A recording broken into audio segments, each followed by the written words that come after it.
There came, for the first time, 3 ships, and then the reeve rowed out to meet them and wanted to compel them, the ship's occupants, to go to the king's town because he did not know what they were. These straightforward words are taken from the Anglo-Saxon chronicles and describes the first contact England had with the Vikings. The unfortunate reeve, a local official, and his assistants were cut down brutally. At the time, it would have looked to have been a relatively minor incident. 3 strange ships had appeared, and presumably, to people at the time, a disagreement had broken out, and the unknown visitors beat a hasty retreat following the cold blooded murders in order to avoid punishment. Just a few short years later, however, in 793, the English would be given a bigger clue that this was not an isolated incident. The sacking of the Holy Isle of Lindisfarne was a truly horrifying event. The Anglo-Saxon chronicles describes how foreboding omens came over the land at Northumbria, and fiery dragons were seen flying through the air.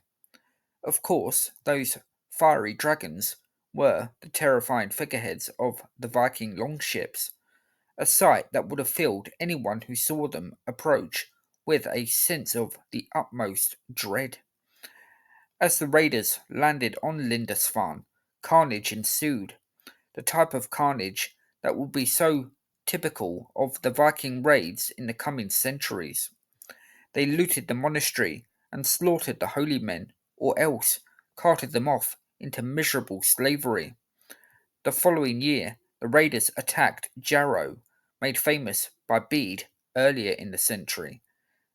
Evidently, things didn't go as according to plan for the Vikings on this occasion, as they were met with both resistance from the locals and bad weather, losing a number of their men, including at least one of their commanders in the process.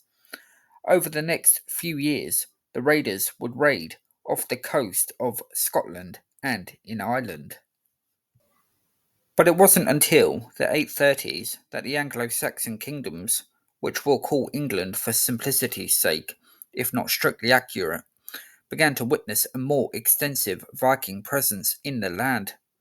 In 835, the Vikings attacked the Isle of Sheppey in Kent. Before the following year, they met King Egbert of Wessex at the Battle of Carhampton in Somerset. In the words of the Anglo-Saxon chronicles, a great slaughter was made, and the Vikings won the battle. But Egbert was made of tough stuff. A couple of years later, he turned the tide on the raiders, and he put them to flight at Hingston. Egbert died not long after the victory, having ruled for over 37 years. His grandson would make quite the name for himself, and that grandson is known to history as Alfred the Great.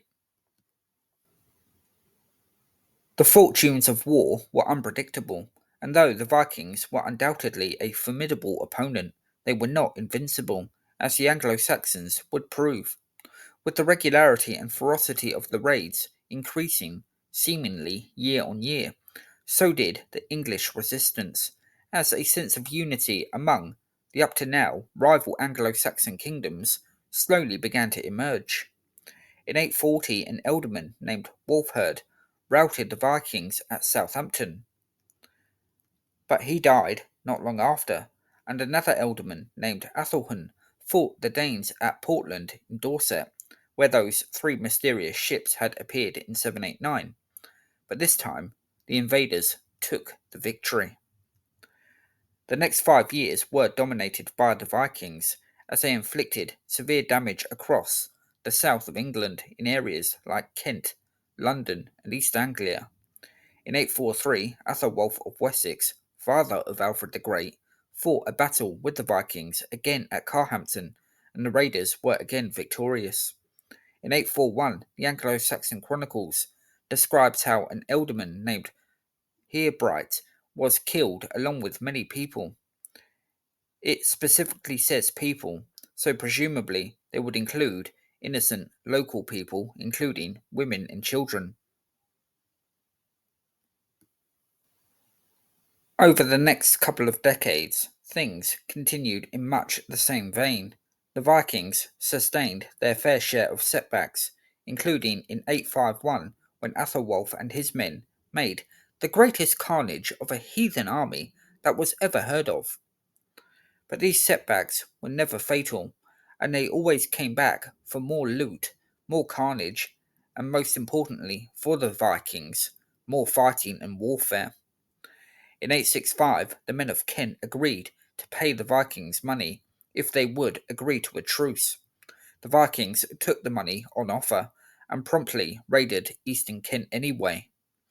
This was almost a small precursor for the reign of King Athelred the Unready in the late 10th and early 11th centuries. By the mid to late 860s, the Vikings were beginning to move away from simply raiding and into the realms of occupying as they captured York and made gains in East Anglia, where the Vikings, on the orders of Ivor the Boneless, made a martyr out of the Saxon king there named Edmund, whom they tied to a tree for his defiance, shot him full of arrows before eventually beheading him. The King of Wessex at the time, Athelred I, tried his best to resist the Vikings, but found he had little joy in battle despite his obvious bravery. Although Athelred, assisted by his brother Alfred, defeated the invaders at Ashdown, he also suffered numerous defeats. When Athelred died in the spring of 871, he could only hope that his successor, which would be Alfred and not Athelred's two young sons, could make a better fist of it, which Alfred certainly would. In 874, led by Halfdan Ragnarsson, the Vikings marched north, where they conquered the land and also campaigned in Scotland. After he had finished his business in Scotland, Halfdan returned to Northumbria, where he, in the words of the Anglo-Saxon chronicles, divided up the land, and they were ploughing and providing for themselves. In the south, King Alfred of Wessex continued to be harassed by the raiders, who were led by Guthrum. At one stage, Alfred was driven into the marshes of Somerset, where he looked to be cornered. However, Alfred galvanized himself and inflicted a heavy defeat on Guthrum's men at Edington.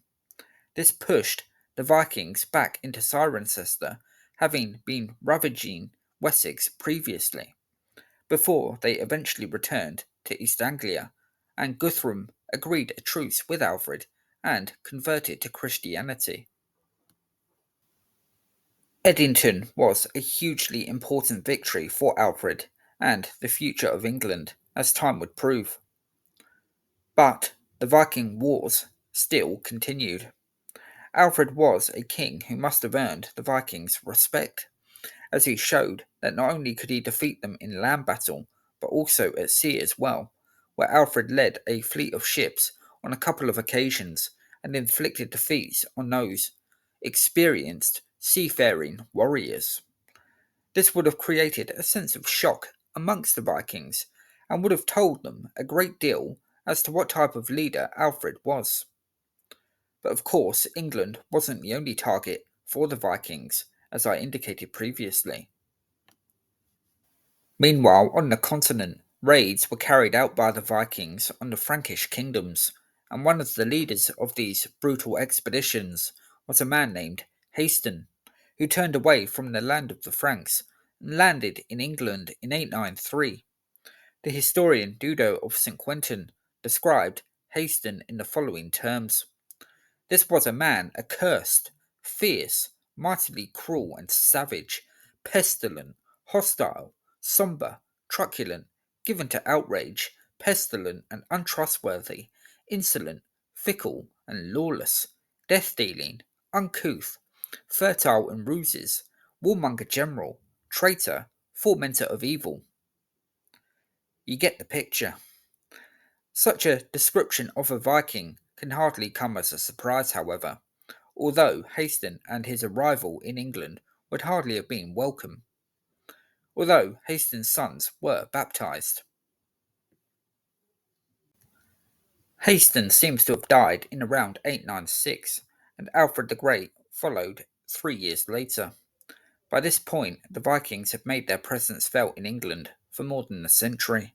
The Anglo Saxon Chronicles relays that the spirit of the English had not yet been broken, but bemoans the fact that life in the 890s was terribly hard.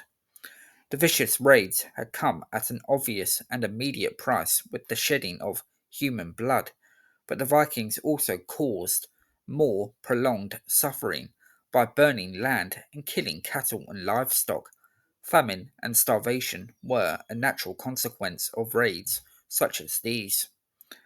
Alfred the Great had done a fine job as king, but his son and successor Edward the Elder would have to go even further to protect the English people from these nightmarish warriors.